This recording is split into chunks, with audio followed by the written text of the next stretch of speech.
मैं हूं प्रणव विश्वास और अब आप सुनने जा रहे हैं मेरी आवाज में द राइटर्स फैक्ट्री की पेशकश एक कहानी। शीर्षक है सर्कस। तो आइए सुनते हैं। संडे यानी इतवार का दिन वैसे तो मुझे अच्छा लगता है क्योंकि हफ्ते में एक यही दिन है जब सुकून से सोने को मिलता है। लेकिन आज बोर हो रहा हूं।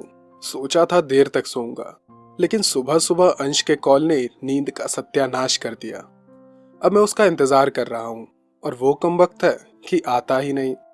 इंतजार करते करते 11 बज गए और तब जनाब की एंट्री हुई। यूं तो मुझे उस पर बहुत गुस्सा आ रहा था, लेकिन फिर भी उसकी बातें सुनने को उत्सुक था। क्या है ना, उसके पास ढेर सारी जानकारियां होती हैं और वो मेरा अच्छा दोस्त भी है। या यूं कहूं, आज मेरे पास बात करने को कोई नहीं, इसलिए वो आ गया तो अच्छा ही हुआ। उसने आकर ढेर सारी बातें की और अचानक से बोला, चलना सर्कस देखने चलते हैं। मेरा कोई मूड नहीं था सर्कस देखने का, लेकिन उसने जोर डाला तो मैं मना नहीं कर पाया और हमने शाम 3 बजे सर्कस का प्लान बनाया। पास के ही एक ग्राउंड में सर्कस का तंबू लगा था, जो मेरे ऑफिस जाने के रास्ते में ही पड़ता है। बचपन से आज तक बहुत सारे सर्कस के तंबू देखे थे, लेकिन कभी उनके अंदर जाने का मौका नहीं मिला। लोग आते और बताते कि कितना मजेदार था। वो लोगों की कलाबाजियां, जादूगर का जादू, नटखट मस्खरे, कितने सारे जानवर और ढेर सारे लोग। मुझे यकीन था कि आज का सर्कस बहुत यादगार बन जाएगा। शाम को हम दोनों ग्राउंड में पहुंच गए और पास से उस तंबू को देखकर आश्चर्य मिश्रित खुशी हो रही थी। कितना बड़ा है ये तंबू, और बीच में एक खंबे पर टिका है। चारों तरफ से गोल आकार में मोटी मोटी रस्सियां उस तंबू को खींचकर कसी हुई हैं। वो बाहर से इतना बड़ा लग रहा था कि मानो आधे शहर के लोग उसमें खड़े हो सकते हैं। मैदान में सर्कस के अलावा कई और दुकानें भी थीं। हमने वहां पता किया कि शो 3:30 बजे से है और अब हमें आधा घंटा इस तंबू के बाहर ही रहना था। मेरे अंदर उस तंबू के अंदर जाने की लालसा बढ़ती जा रही थी, मानो जैसे आज मैं एक छोटा बच्चा बन गया हूं। अंश मुझसे बहुत सारी बातें कर रहा था, लेकिन सच कहूं, मैंने उसकी एक भी बात पर गौर नहीं किया। मुझे बस जल्दी से इस तंबू के अंदर जाना था। आखिरकार वो आधा घंटा गुजर गया और अब हम तंबू के अंदर थे। अंदर का नजारा बहुत अलग था। तंबू के अंदर मैदान के बीच में एक गोल आकार में खाली जगह थी, जिसे देखकर अंदाजा लगाया जा सकता है कि सारा कार्यक्रम यहीं होगा। उस गोले के पास से बाहर की तरफ गोलाई में लोगों की बैठने की सीढ़ियों की तरह व्यवस्था की गई थी। हमारी सीट सबसे आगे वाली थी और वहां से सब कुछ साफ साफ देखा जा सकता था। हम बैठ गए और सर्कस शुरू हुआ और मजा भी बहुत आ रहा था। सबसे ज्यादा मजा किया वो मस्खरे थे। वहां छोटे से बड़े कद में कई मस्खरे थे। वो कभी दौड़ते, कभी गिरते और लोगों को बहुत हंसाते। उनमें कुछ विदेशी लोग भी थे। ये लोग बहुत खतरनाक कलाबाजियां कर रहे थे। कभी कभी उन्हें देखकर जान हलक तक आ जाती थी।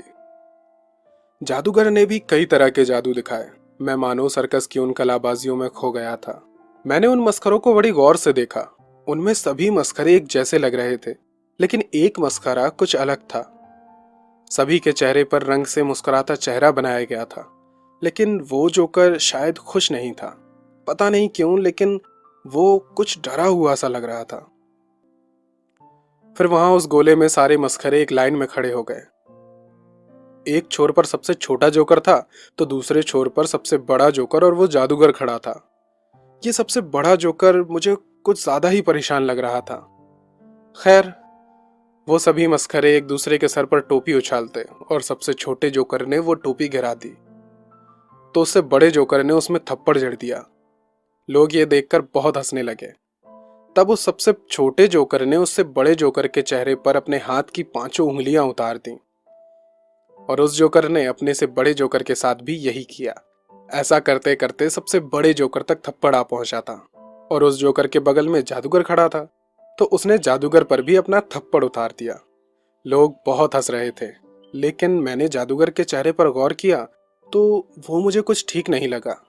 मानो उसने ये थप्पड़ अपने चेहरे के अलावा अपने दिल पर भी ले लिया था। उसे गुस्सा आया और एक एक करके सभी मस्खरों को खंबे पर चढ़ाया और उनको अपने कद के मुताबिक ऊंचाई पर खड़ा किया। अब सबसे बड़ा जोकर लगभग 60 फीट की ऊंचाई पर खड़ा था। जादूगर ने नीचे हवा से भरे एक मोटे गद्दे को रखा और एक एक करके सभी मस्खरों को कूदने को कहा।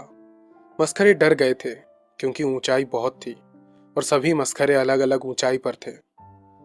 डरते हुए एक एक करके 5 जोकर उस गद्दे पर कूद गए। अब सिर्फ 2 जोकर ऊपर बाकी थे।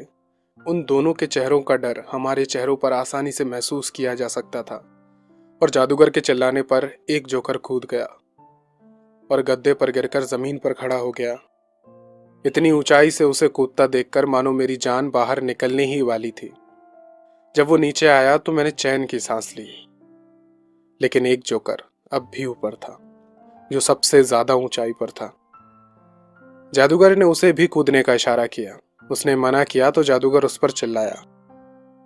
उसने अपने हाथ जोड़े, लेकिन जादूगर कहाँ उसकी सुनने वाला था। असल में मैं भी नहीं चाहता था कि वो जोकर कूदे, लेकिन उसे तो कूदना ही था।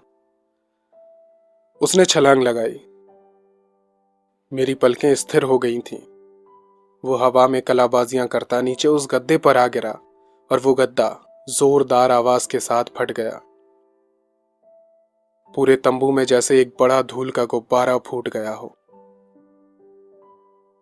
तंबू में बहुत से लोगों की भीड़ थी, लेकिन वहां ऐसा सन्नाटा था जैसे वो पूरा मैदान रात की तरह खाली हो। धूल हटी और मेरी नजर उस गोले के बीच में पड़े एक मुस्कुराते चेहरे पर गई। उस मुस्कुराते चेहरे के मुंह से खून निकल रहा था और सबको पता लग गया था कि ये मस्खरा अब कभी भी किसी को थप्पड़ नहीं मार पाएगा।